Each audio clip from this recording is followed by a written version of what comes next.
আসসালামু আলাইকুম এভরিওয়ান, আপনারা সবাই কেমন আছেন? সুলতানা সুইট ফ্যামিলিতে আপনাদের সবাইকে অনেক অনেক শুভেচ্ছা ও অভিনন্দন জানিয়ে শুরু করছি আজকের একটি ব্লগ। তো আজকের ব্লগে আমার বুড়ো বয়স্ক কুচকে বাবাটা কি বলে একবার শুনে আসুন। বাবা, আমার জন্য সবাই একটা লাইক কমেন্ট শেয়ার করে আমার পাশে থাকবেন, বুঝেছেন? আর যদি আপনারা যত করছেন লাইক দিতেছেন তো এই ভিডিওটা আমি আরো কিছুদিন আগে করে রেখেছিলাম। তখন তাকবির স্কুলে যেমন খুশি তেমন সাজের জন্য প্রতিযোগিতা চলছিল। তো ওইখানে একটা ওর ক্যারেক্টার ছিল বয়স্ক বাবার। তো ওই ক্যারেক্টারটার জন্যই ওই বাড়িতে বসে বসে প্র্যাকটিস করছিল। তখন আমি এই ভিডিওটা করে রেখেছিলাম। তো সেই ভিডিওটাই আজকে আপনাদের সাথে শেয়ার করে নিলাম। তো কেমন হয়েছে ওর অভিনয়টা অবশ্যই কমেন্ট করে কিন্তু জানাবেন। আর এইদিকে দেখেন আমার বয়স্ক বাবা কুচকে বয়স্ক বাবাটা কি করছে দেখেন। এই যে আমার বয়স্ক কুচকে বাবাটা আমার বয়স্ক কুচকে বাবাটার জন্য সবাই দোয়া করবেন।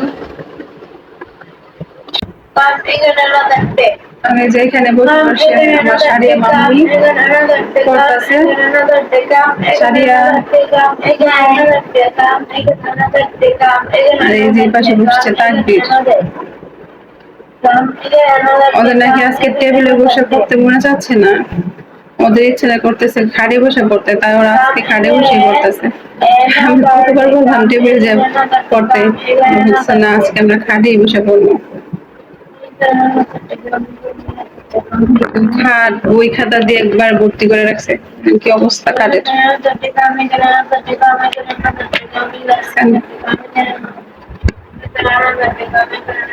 সারা কিছু বলো।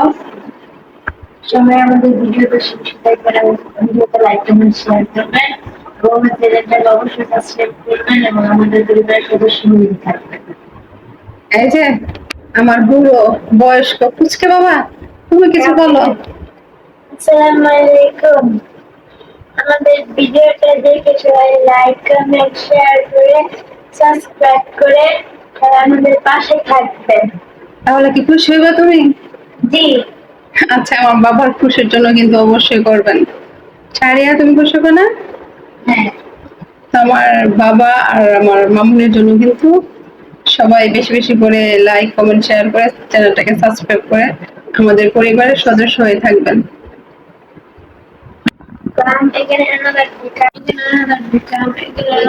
আর এই যে দেখেন এই দিক দিয়ে আমি কাপড় দিয়ে কিভাবে ঘর সাজা রাখছি। তাই হয়তো আপনারা অনেকে ভাবতেছেন যে কাপড় দিয়ে ঘরের কি অবস্থা করে রাখছে, তাই না? আজকে তো 4-5 দিন ধরে একটানা বৃষ্টির কারণে কিন্তু কাপড় চোপড় শুকাইতে পারতেছি না। এইখানে কিছু কাপড়, তারপরে চলেন আমি আরো ভিজা কাপড় কিভাবে রাখি দেখাই। ভিজা কাপড় আমি কোথায় কোথায় রাখি, তো চলেন দেখাই আমি ভিজা কাপড়ে ঘরের ভিতরে কিভাবে রাখি।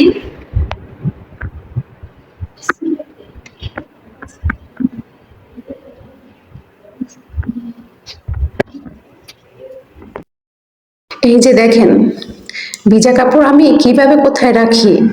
এই ভিজা কাপড়গুলো আমি জানালার পর্দা লাগানোর জন্য যে স্ট্যান্ড গুলো বসিয়েছি ওই স্ট্যান্ডের উপরে কিন্তু আমি মেলে দিয়েছি।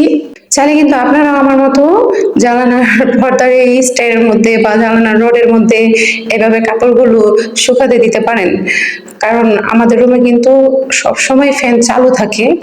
তো ওই ফ্যানের বাতাসে কিন্তু কাপড়ের যে ভিজা পানিটা থাকে ওই পানিটা শুকিয়ে যাবে। আর এই যে এই পাশে একটা বোতলের মধ্যে কিছু ছোট ছোট পাথর আর পানি ভরে চারা লাগিয়েছে। তো এটা কিন্তু লাগিয়েছে আমার মেয়ে সারিয়া। তো এটা কিন্তু একটা রো আফজারের বোতল। এই রো আফজারের বোতলটার মধ্যে আমি ফ্রিজে পানি রাখতাম, ওই বোতলটা নিয়ে নিয়ে আমার মেয়ে এই চারাটা লাগিয়েছে। তো কেমন লাগছে বলুন তো। আজকের মতো এখানেই বিদায় নিচ্ছি। আপনারা সবাই ভালো থাকবেন, সুস্থ থাকবেন, আর অবশ্যই আমাদের ভিডিও দেখবেন, দেখে লাইক কমেন্ট শেয়ার করবেন। আপনাদের সুন্দর সুন্দর কমেন্ট পেলে আমরা কিন্তু আরো ভিডিও বানাতে উৎসাহিত হই। তো অবশ্যই সুন্দর সুন্দর কমেন্ট করবেন, সেই কমেন্ট করে উৎসাহিত হয়ে আপনাদের মধ্যে আরো নতুন নতুন ভিডিও নিয়ে আসতে পারবো। তো আজকে বিদায় নিচ্ছি, আমাদের জন্য অনেক অনেক দোয়া করবেন। আল্লাহ হাফেজ।